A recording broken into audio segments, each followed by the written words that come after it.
Bismillahirrahmanirrahim. Assalamualaikum warahmatullahi ta'ala wabarakatuh. Dan salam sejahtera saya ucapkan kepada Encik Santana selaku pembimbing bagi kursus teknologi untuk pengajaran dan pembelajaran yang berkod EDUP 3053.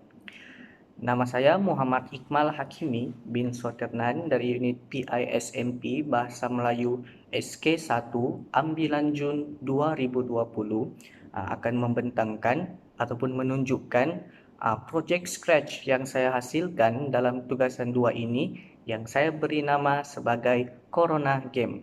Baiklah, sebelum kita masuk kepada gamifikasi yang saya hasilkan, saya akan memberitahu standard kandungan, standard pembelajaran dan objektif bagi penghasilan pembelajaran menggunakan gamifikasi Scratch ini. Bagi standard kandungan ialah asas membaca dan memahami. Manakala bagi standard pembelajaran membaca dengan sebutan yang betul dan intonasi yang sesuai bagi ayat dan perkataan. Seterusnya, bagi objektif pada akhir pengajaran dan pembelajaran yang menggunakan gamifikasi Scratch ini, murid dapat membaca dan mengajuk ayat tunggal yang terdapat dalam gamifikasi dengan sebutan yang betul dan intonasi yang sesuai. Yang kedua, murid dapat membezakan kata nama khas dan kata nama am dalam permainan Corona Game ini. Baiklah, seterusnya saya akan memperlihatkan projek Scratch yang saya hasilkan. Jadi gamifikasi ini saya berikan nama sebagai Corona Game. Jadi tujuan saya memberikan nama permainan ini dan membuat permainan ini berkonsepkan Corona Game adalah disebabkan dengan keadaan dunia kita sekarang yang sedang dilanda oleh COVID-19. Jadi di sini kita dapat melihat terdapat beberapa sprite yang saya gunakan untuk menghasilkan gamifikasi ini, termasuklah cat flying sebagai karakter utama, Pufferfish sebagai virus, terdapat juga menu atau paparan utama dan beberapa butang lain yang saya hasilkan mengikut koding-koding yang betul bagi melancarkan dan memastikan setiap butang ini berfungsi dengan baik semasa gamifikasi dimainkan. Bagi setiap sprite ini, saya telah menggunakan beberapa fitur yang sesuai ataupun coding yang sesuai untuk memastikan kelancaran bagi setiap sprite ini berfungsi dengan baik semasa gamifikasi dimainkan.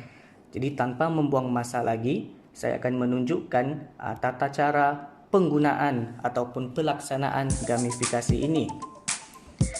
Seperti yang tertera pada menu utama, terdapat 4 butang, yaitu butang arahan, butang main, butang aktiviti, dan butang kredit. Bagi yang pertama, saya akan menekan butang arahan. Di sini terdapat beberapa arahan yang perlu dibaca dan difahami oleh murid sebelum bermain gamifikasi ini. Jadi murid-murid perlu memahami dengan baik cara pelaksanaan gamifikasi ini. Baiklah, saya akan tekan butang kembali dan kita akan masuk ke dalam permainan. Di dalam permainan ini, murid-murid hendaklah menggerakkan Catman ini dan menghapuskan semua virus yang terdapat di dalam bandar, dan bagi setiap virus ini terdapat kata nama am dan kata nama khas. Sekiranya murid menghapuskan virus yang mempunyai kata nama khas, maka mereka akan dapat tambahan markah. Sebaliknya, apabila mereka menghapuskan virus yang mempunyai kata nama am, maka markah mereka akan ditolak. Jadi kita akan tunggu sehinggalah markah mencecah 20 atau lebih. Setelah tamat, setelah murid berjaya menghapuskan 20 virus yang mempunyai kata nama khas, maka permainan telah pun tamat dan terdapat ilustrasi yang menyatakan bahawa tahnya anda menang. Baiklah, kita tekan butang kembali dan pada butang aktiviti pula, sinilah standard kandungan dan standard pembelajaran akan diuji. Di sini terdapat 6 ayat tunggal dan setiap ayat tunggal ini mempunyai sprite, iaitu butang hijau. Apabila butang hijau ini ditekan, maka ayat tunggal akan dibacakan. Contohnya,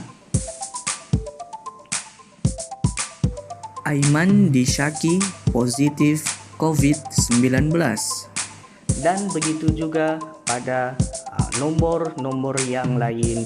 Jadi di sini kemahiran membaca murid akan diasah dan diuji melalui cara pembacaan yang betul, melalui aspek ejaan, tanda baca yang betul dan intonasi yang sesuai.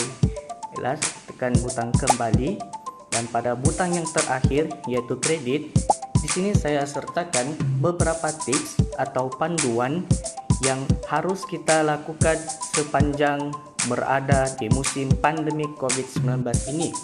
Jadi dalam gamifikasi Scratch yang saya hasilkan ini, murid dapat bermain sambil belajar.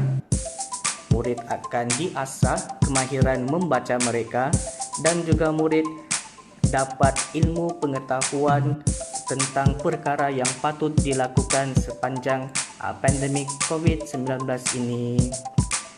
Jadi itu sahaja daripada saya. Sekian, terima kasih.